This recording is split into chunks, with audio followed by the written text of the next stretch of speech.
Welcome to Redefine the Circle, a podcast where we discuss all things pitching. I'm Ashley Sunshine, co-owner and head of pitching development at S2 Breakthrough. In this podcast, we're going to highlight topics that focus on how to maximize your pitchers now. We're going to discuss some of the trends that we've seen at S2 Breakthrough and talk about how we use data to create systems and training approaches that are specific to each pitcher. It's so important for us to continue to share this information and facilitate discussion within the pitching community so we can keep evolving as coaches and ultimately grow pitching into something it's never been before. Thanks so much for listening, and thanks for joining the quest to redefine the circle. Hi everyone, welcome back to Redefine the Circle. This is episode 2 of the series that we're launching that is really centered around the culture around pitchers and pain and what we've really learned here at S2 Breakthrough. Hopefully you're joining us today after having already watched episode 1 of this series. And so I am joined again today by none other than our own Dr. Laura McDonald. Laura, welcome back. Thank you. It's a joy. Yes, it is a joy. All right, so today's discussion is centered around not just the issues that we've seen, the contributing factors to why we think pain has really become such a part of pitching culture in softball, but really our response to it is what today is about, right? It's about what are the systems and protocols and policies that we have put into place here to really give athletes the best shot at what I referenced in the first episode, which was really getting out, breaking the pain cycle and not seeing it escalate and then end up in injury, right? So the first thing that I want to talk about, because I think it is the most critical and robust piece of this sort of like this system we've created, is the fact that we go out of our way. We very much deliberately, intentionally create a culture here at S2 that makes athletes comfortable with reporting just how their bodies are feeling, right? Just being honest about what they're experiencing and being able to feel as if they're getting rid of this fear culture, right? We have sat down and talked about the implications of the implications of in sport, this like toughness concept, like work through it, play through it. It's very, very complicated, right? Because we're not asking pitchers to say every single time, like the tiniest thing hurts, that they should go run and tell their coach, obviously. What we're talking about here is a culture where it's created fear in athletes, as we discussed in episode 1, to be able to report how they're feeling. And now these same athletes are going to be adults in the regular world. And now we're going to switch the narrative on them. And we're going to say, hey, always listen to what your body's saying to you, right? Your body is going to alert you when something is wrong. Listen to that. Trust that. Report that. But for years, because they were an athlete, we've actually told them the opposite narrative. So I don't buy that, right? I don't buy into that one bit. No, and I think like just from the healthcare system in general, the way that women in pain are treated, the way that they are sometimes not taken seriously, it's even more important that we teach young women and girls that, you know, that pain is a signal, that pain is important. It is important for us to be able to voice that, to say, you know, put my hand up and say, hey, I am in pain. I'm having this issue. You know, it is such a good opportunity there for them to learn to advocate for themselves and to really start to listen to their bodies, because, you know, as we talked about in episode 1, pitching it's just going to wear them down. For sure. So they're in this environment that is so excessive, demanding so much from them. And they're oftentimes then not finding themselves in a place where they can say, I'm hurting, I'm in pain, something's bothering me, right? And hopefully they're not in a situation where they feel like when they do say that, they have like shame. We certainly don't want that, right? But here at S2, again, a very intentional culture to talk about discomfort, pain, how something makes them feel. Our athletes have a voice here, not just about performance, but about how things make them feel. And that's really important. And I think it's really critical we've established this culture, because we can't help them chase the performance they're ultimately seeking, the changes they want to make, the velo they want to go after, the colleges they want to be recruited to. They can't chase those things when they're in pain. And I think sometimes you find athletes stuck in this cycle, this pain dysfunction cycle, and, you know, just having the opportunity to say, yeah, this is a lot. This is in the way. And they get an opportunity to say that, and they feel supported in that. Sometimes I can just see athletes their stress For sure. It drops, right? The fear goes away, and they start realizing that they have a partner and helping them navigate this. For sure. It's like lesson number one is we're going through a debrief session with an athlete following an assessment, and pain is a part of their story, as unfortunately it often is. We say, like, you want to take back your story and your career. Don't ever let someone tell you how your body feels or what you should and should not. Like, you own your body. Absolutely. Right? Like, you are in charge of that part of the story. And so that's a big conversation that we obviously have here. From a standpoint of how we actually, so obviously there are sometimes verbal communication. We make sure there's freedom for them to verbally communicate how they're feeling, but then we need to document it, right? And so we have systems and processes, and obviously as we're growing and have more athletes, it can't just be like, oh yeah, I think, Susie told me last week that her arm hurt. We can't have things like that, right? We probably did a few years ago. And that doesn't hold anymore.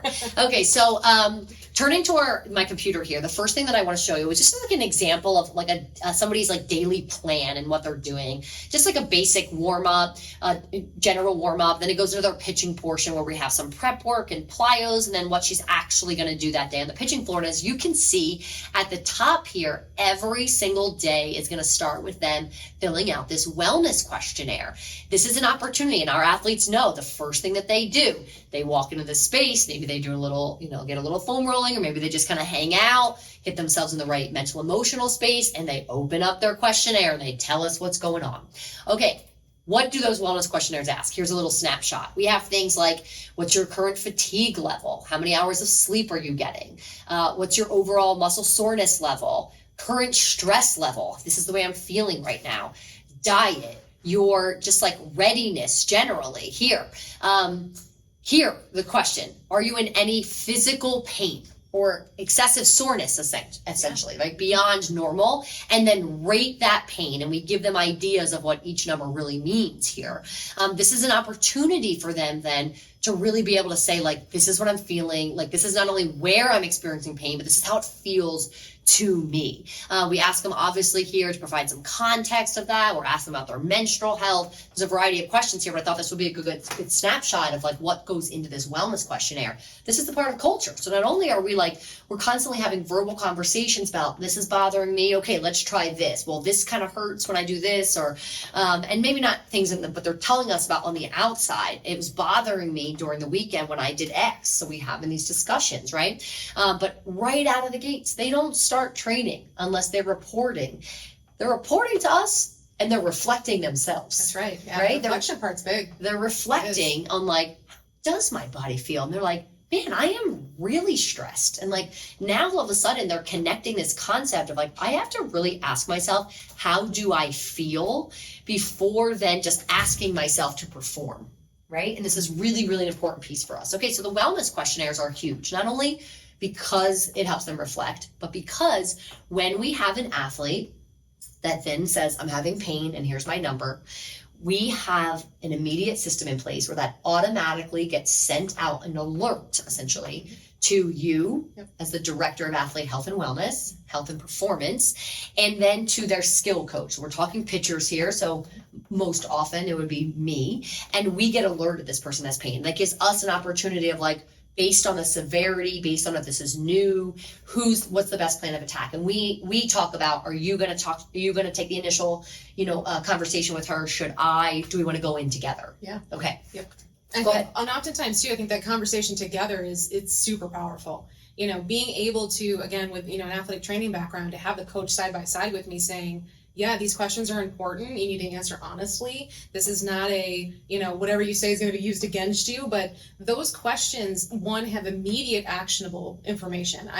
We talk about managing a pitcher that has pain, telling them, you tell us you're in pain. We know that immediately.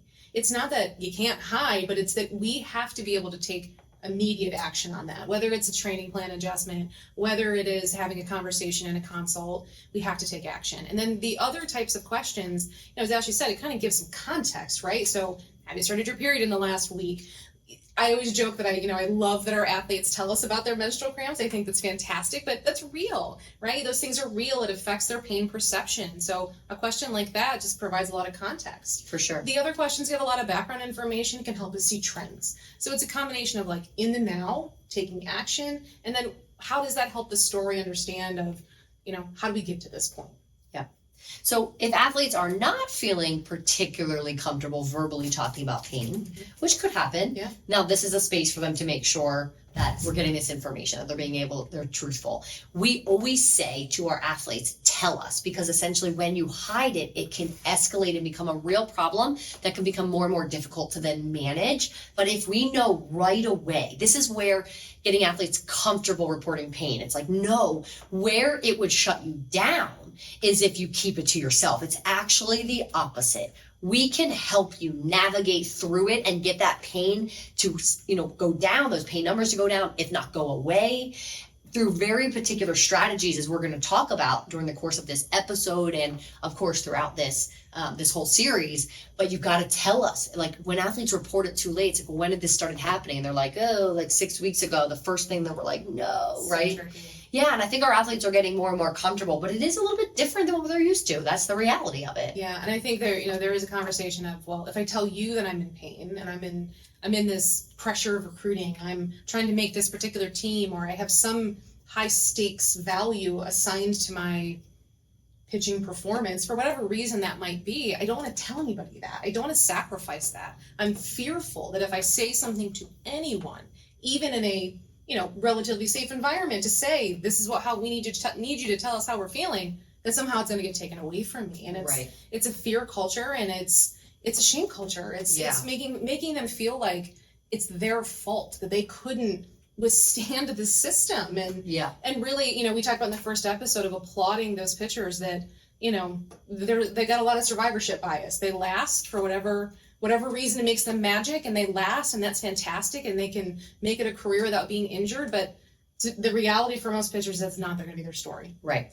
And I think so us being really vocal about like, hey, the earlier we get involved, we can help you navigate this and shut it down and prevent it from escalating, right? And so that just being vocal about, no, we can navigate this together, and let's give you information about it, right? So let's talk about what some of those things are. The first thing that we do when we sit down with an athlete, and I will say that in the next episode, what we're going to do is bring up particular case studies. We're going to talk about 2 very particular athletes, what their stories were, what they reported, the questions we asked them, what we found out, how we adjusted programming. So we'll go into those case studies in this 3rd episode of the series. But just generally, the discussions that we have with athletes when they're reporting pretty severe pain numbers, and we're like, this calls for like, we got to sit down with them and talk, is getting to know the entire story. You talk about context, right? If we only look at pitching and we only look at what happens here, we're missing so much of the story.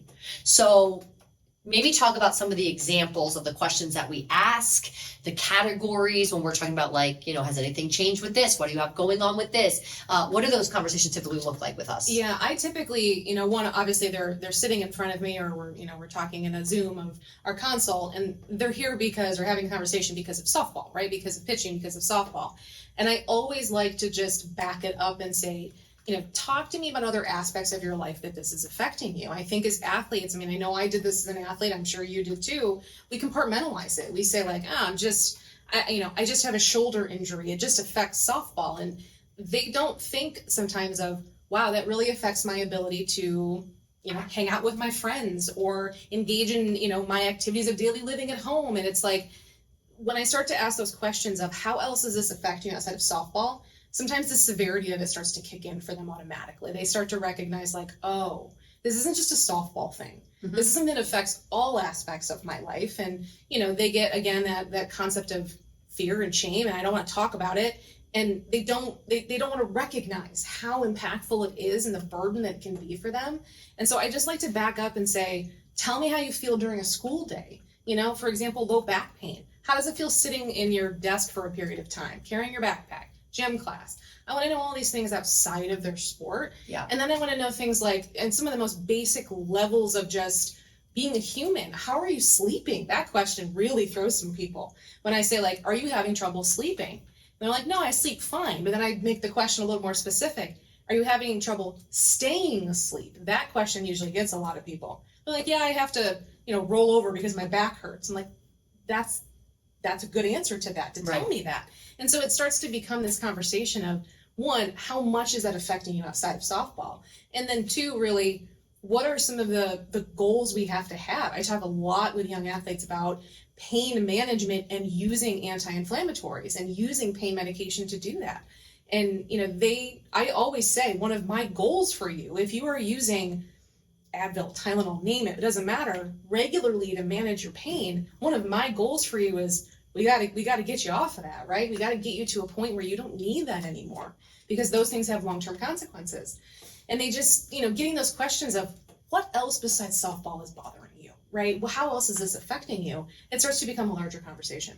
Yeah, I would say beyond the long-term effects of having these young athletes relying on anti-inflammatories, it's also take something to shut down that signal from your body. I mean, that's a problem, right? Mm-hmm. And I think oftentimes in my conversations, the parents are like, oh yeah, good point. I want her to listen to her body. They do, right? Their parents obviously have their daughter's best interest in mind. And so yeah, okay, we need to navigate away from that. So then we're asking them of what did high school look like, right? I'm just throwing and go what did typical look like? They're like, well, I didn't pitch that much. And what they consider not that much might not be different, but sometimes it's hey, I got every third game. And we're like, okay.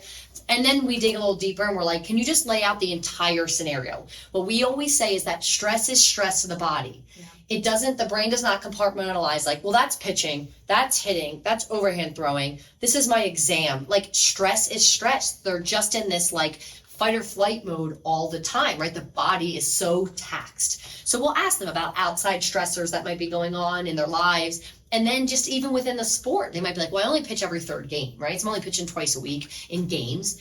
And then they'll get to well, we have 3-hour practices every day though. And I pitch live in those. I'm a hitter.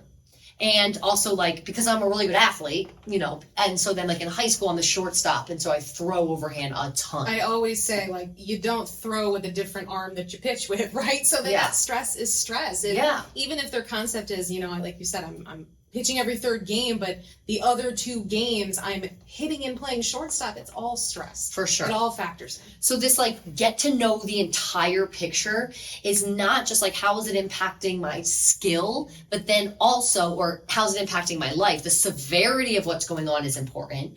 But then also there's a huge piece of understanding to stop just looking at pitching as if it only exists in this little bubble, but to really see the picture as a whole. That's important for the athlete just to better understand what's going on with herself. But then we can start to navigate, okay, let's cut this. I will ask questions oftentimes of, okay, when is it bothering you most? Are you feeling it here? Okay, does it? And they might say honestly, it hurts most with overhand throwing.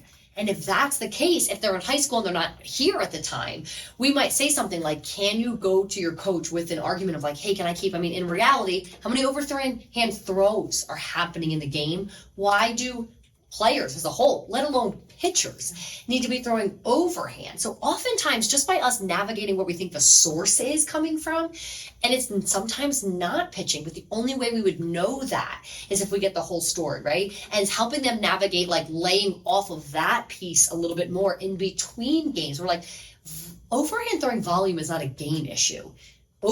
Underhand throwing volume is a game issue, but it's not. And so sometimes when they're oh, it's originating and hitting and overthrowing, I'm give me a harder one, right? That's easy. Those are 2 things you can get rid of. Right. So now it becomes, assuming you're not a 2-way player. But they can get rid of in training. It's not about volume during training, right? And so those become really easy to navigate. You identify where it's rooted in. And again, the case studies will help us show how do you really know it's rooted in that? Some of it is their subjective reporting, and some of it is the location of pain, where we think it's originating. But then we're okay, we help them navigate how to train differently, right? When it's pitching, it's more complicated. And the reason why it's more complicated is because you can't simply say, well, do less of it. Because then what we're up against is what we call this windshield wiper effect, which is what seems happens a lot in the healthcare system. What they'll say is well, you have to take off from pitching. You can't pitch during the week. So now we have pitchers not pitching during the week and then pitching in games. If it's travel ball, that's 635,000 innings, right, in a weekend. Right. And so then these acute spikes, workload spikes, are absolutely shocking their system, and then their pain goes out of control. So we definitely don't want this windshield wiper effect, right? So this is why I'm kind of separating when we really know that it's rooted in pitching, when it's she's fatigued, a lot of these things we're like, man, it's tails all this time. Like we don't really need to dig too far. We pull up their movement capacity. We think about how much they're throwing. We're like, this is what's going on, right? But we can't just be like, you need to pitch less, because now we're dealing with these spikes. So where we have had a ton of success, we already utilize submaximal intensity in training. We have had pitchers throw at less than 100% for the overwhelming majority of training. But this is where submax throwing becomes their absolute best friend. Yeah, it's their saving grace. I mean, absolutely. 2 reasons. 1, because oftentimes they're reporting their pain numbers almost always is way down, if not like, no, I don't feel it at low intensity, right? And so not only are they able to keep throwing throughout the week to keep themselves from having these acute spikes in workload on the weekends, but also we know where we truly use submax throwing, low intensity throwing, is to build better patterns. We know their patterns are better at low intensity. So now they're actively... It kind of feels like a life hack, doesn't it? It does. Yes. It really feels like a life hack. Like a life hack. It's a double whammy of this secret sauce of being able to use submaximal throwing. So I'm like, the problem is your movement quality has gone down. It's sort of a long-term issue. We're not going to send you over to Carly. She's going to pull out her wand. As great as Carly is. As amazing as Carly is. That's tricky. She can't weave a wand over your head, and now you have lumbopelvic stability. Wouldn't that be wonderful? That'd be okay, great. So we know that there's this background. We've got to put you on a training plan that gets that back. But we don't have time to sit around and wait for that. So now, in the now, what we are going to do is identify the environment in pitching where you do not have pain. Plyos, low intensity, almost always they feel good. In fact, they come in, they're like, I'm at a 3. Okay, throw around a plyos. Where are you? They're like, still a 3. All right, take a 5-minute break. Come back and do your plyos again. They're always 1 to 2 numbers down. They're like, I feel great. Because now their body's really sinking, they're in better patterns, they're in more control over their posture, their arm is not taking on so much workload because their body is contributing more. So we are feeding them the like ultimate resilience, better efficiency, and also bridging this gap between the shutdown or windshield wiper effect, the shutdown and then there's a spike in workload, right? It feels like a little like cheat mode. It really does. I think 100%. of, I think of my, my career as an athletic trainer, and I think of, how many topical treatments I would have tried in my, my former days of how would I manage somebody who had anterior shoulder pain. I would have gone to the symptoms. I would have said, okay, we're going to do ice and stim. We're going to shut down throwing. My goal as a clinician, and I think, when you have clinicians that are billing, right, that are charging you for services, PTs, chiropractors, it's the nature of the healthcare system. Eliminating the offending activity is an easy way to make you feel better, right? But the long-term consequence of that is then you got to build back from it. And if that shutdown's in a timing where you are attempting to, go to a camp and throw, you are, in the middle of a season, that is not ideal. And I think this concept of submaximal throwing and getting away from that, no, we're going to shut you down. It feels like cheat mode. Yeah. Right. And it makes, maybe some of those topical interventions of, soft tissue and the things that clinicians would use to alleviate pain more powerful. Yeah. Because now we're talking about, revisiting patterns and bringing the intensity down. And I think I would treat pitchers totally differently now. I'm sure. Absolutely. So I think we also get this concept like pitchers they're goal oriented. They don't want to feel like they're training like at low intensity and it's a drag. But the way we have roadmaps for them, they know their goals. So for example, if they know, okay, my curveball struggles, its spin profile is great, but it struggles with, ball path because my body position. Now their low intensity work is really focused on that, setting them up with a fastball down neutral, having to accomplish that and then work their curveball after that. We still have their data. We measure at low intensity all the time. Some of them might be working on pitch development.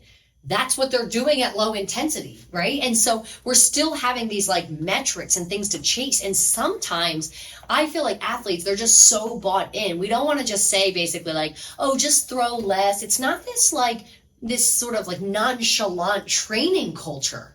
they're still in there, they're navigating, they're scrolling through their high-speed video, they're looking at their hand position when they're at low intensity, they're measuring, they're looking at ball path and command and assessing feel. We might even have them navigate like command stuff with throwing their plyos at different spots. Like there's things they're doing, they're training, they're preparing for the weekend. I think of, managing an athlete that's in a long-term pain dysfunction cycle. I mean, being in that kind of pain just in general as the patient, the athlete, takes a psychological toll. And I think of, some athletes we've had that have been forced into shutdown for whatever reason. They've had stress fractures and things that forced them to have to take a break from pitching, and that loss of control for them is really hard mentally. Pitchers are maybe sometimes a little type A. I think we both can identify with that personality type of, we want to control things. It's a reason we want the circle. It's a reason we want the ball. And being able to take a pitcher navigating pain and dysfunction and say, no, we're actually going to work on some things that we may not have had a chance to work on. Right. Had we not been presented this opportunity to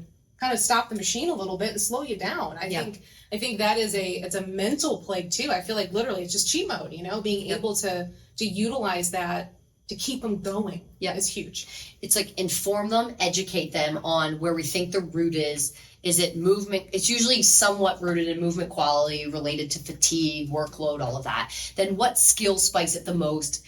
If it's something outside of pitching, probably minimizing that skill a little bit more is easier to do, as I mentioned. And then when it's in pitching, this concept of just like, we can train and we need to train because we don't want you to have that spike, but it has to look different. And getting their feedback, they're like, okay, well, this is bothering me. I'm like, okay, no problem. Let's try this. How does this feel? They're really invested in that. It's just been, I can't even explain how successful these approaches have been with their athletes. They're bought in. They're more likely to report pain because they're like, I feel great. I felt great this weekend. Some of them, they almost are like in shock that it's just like, how could I have experienced that level of pain? I had an athlete when she was in Colorado, like panicking, calling me. I'm feeling forearm pain. She's gonna be one of the athletes. We're going to dive into the case study in our next episode. Like, I'm panicking. I'm having forearm pain. Please help me. I've never experienced this before. She was panicked because she's never had any discomfort like that.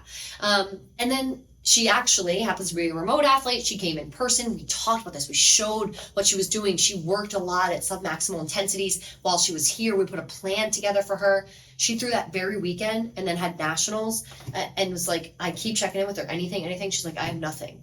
And it's literally like, she's like, now I kind of feel silly that I panicked. I'm like, no, I understand why you panicked, right? But like, if you would get it right away and we give you the information where it's coming from, you don't have to be shut down. It can disappear quickly. It doesn't always, but it doesn't have to just become this huge thing. This is how we keep it from crossing over into, I feel pain and now I have an injury. There's a long buildup to that point, and it doesn't have to get there. Right. As we talked about in episode 1, a lot of these injuries they're insidious. They take time to develop. They're workload management issues. They are pattern efficiency issues. Sometimes they're just movement patterns that the athlete won't break anytime soon. And these things take time to build. And the more you don't create that culture of reporting pain and reporting how they're feeling, the less that's on your radar, the less it's on their radar. And then all of a sudden it becomes urgent. It becomes acute. It becomes something that your star pitcher is out for the weekend because all of a sudden she has back pain. I guarantee it wasn't all of a sudden.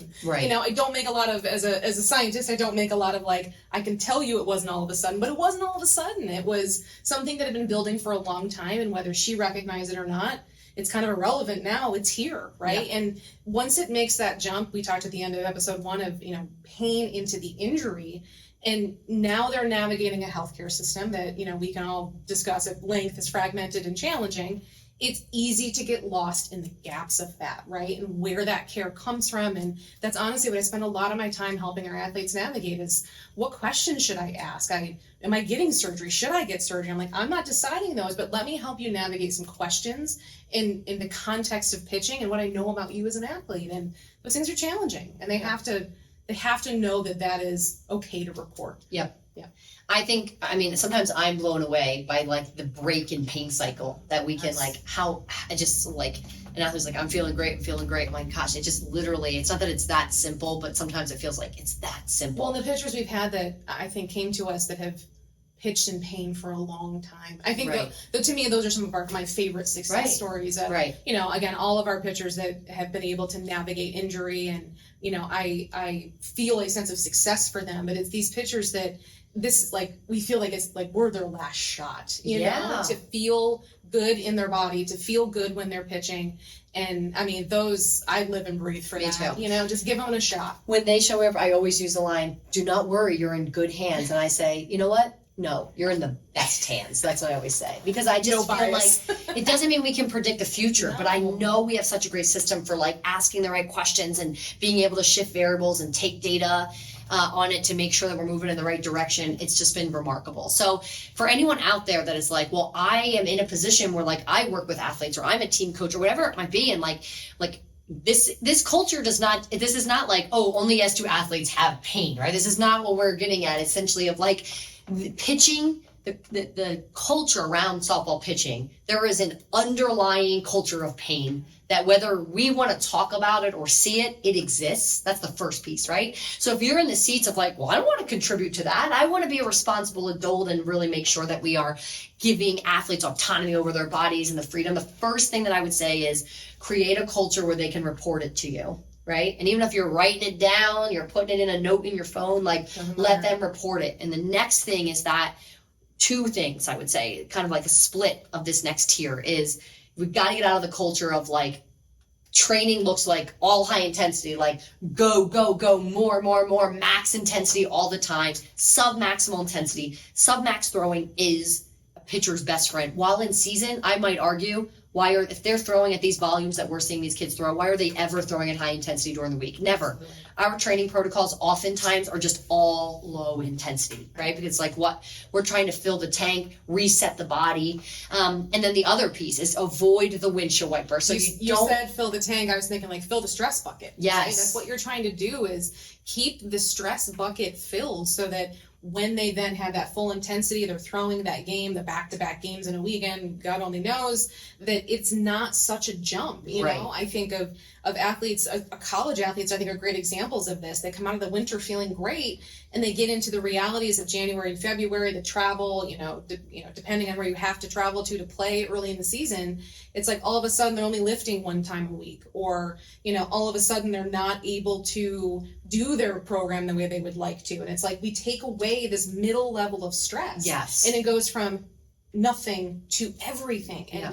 those spikes they're just dangerous. They're just dangerous. That middle level of stress is the opposite of doing nothing. It's the windshield wiper, and then just doing nothing and then being asked to do everything in the game. And it's also in the middle of, I'm training like every day for an hour, I'm throwing, 50, 60, 70, up to 100 full intensity pitches, even though I have tournaments on the weekends. Like, what are we doing? So it's the answer to both of those pieces, right? So ask, create a culture where it's safe to report, and know that submax throwing is a pitcher's best friend.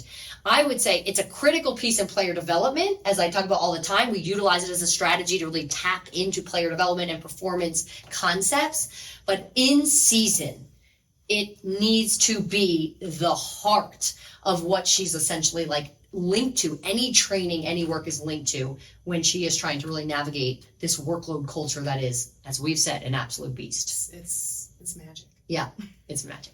All right. Well, that's where we'll leave that off. I will say in our next episode, we are going to go into those two case studies. We'll bring up two athletes. We'll show you some of their particular data, the conversations we had. I'm even going to pull up, I think, for one of them, the program and what we wrote for them as a sort of a plan moving forward. Hopefully just to sort of put today's discussion, give you some more specifics, put it in context a little bit more. Thank you, everyone, as always, for joining us. And between now and the next episode, keep remembering to quest on to redefine the circle. Thanks, guys.